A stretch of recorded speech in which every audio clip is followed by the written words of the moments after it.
Deuxième chose, le 25 janvier 2009, l'armée rwandaise est entrée au Congo. Pendant un mois, jusqu'au 25 février, d'ailleurs ça coûtait la vie d'ailleurs à l'ancien président de l'Assemblée nationale qui a dit qu'il n'était pas informé de l'entrée de l'armée rwandaise par l'opération Umoja Wetu. J'étais là. Ils sont entrés jusque dans les fins fonds. Maintenant, quand vous voyez l'armée rwandaise aujourd'hui aller vers Kishishe, c'est parce qu'on poursuit la mine de Somikivu qui détient le pyrochlore.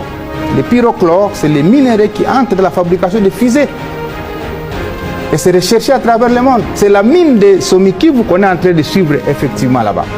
Et aller vers Massissi pour contrôler la mine de coltan parce que nous détenons 60% des réserves mondiales du coltan dans les Massissi. C'est particulièrement le pyrochlore et le coltan dans les Massissi qui fait l'enjeu de la guerre.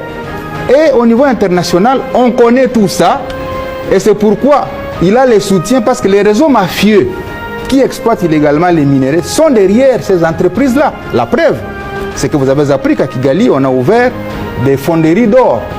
Mais quand les séries ont commencé à revenir en RDC, les fonderies d'or de Kigali ont fermé parce qu'elles n'étaient plus alimentées par l'or. Et les fondateurs sanctionnés. Voilà.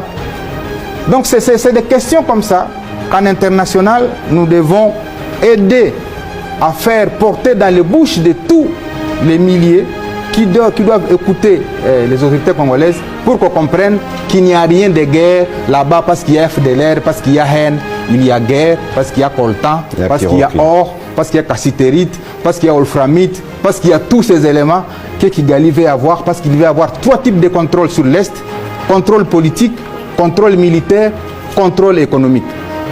Dès qu'il n'est pas rassuré d'avoir les 3 types de contrôle, il n'est pas à l'aise à Kigali. Et donc, les autorités congolaises doivent ouvrir l'œil et les bons.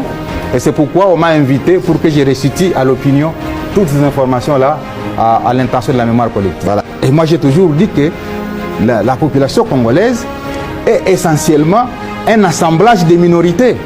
Ce n'est pas comme au Rwanda où il y a 2 ethnies et au Burundi, il y a 2 ethnies. Si ce n'est pas l'une, c'est alors l'autre. Ce qui n'est pas le cas en RDC, c'est 450 ethnies.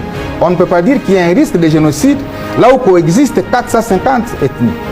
Donc, tous ces mensonges-là, nous devons maintenant les découdre à travers des communications internationales pour que les gens comprennent que, eh bien, on doit arriver à la fin d'aveugler cette communauté internationale par des arguments qui ne tiennent plus debout.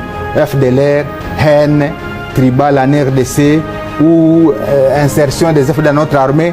Tous ces mensonges-là, nous voudrions que vous puissiez nous aider à les déconstruire parce que si vous faites la comparaison entre la gouvernance qui se passe au Rwanda et la gouvernance qui se passe en RDC, c'est le jour et la nuit.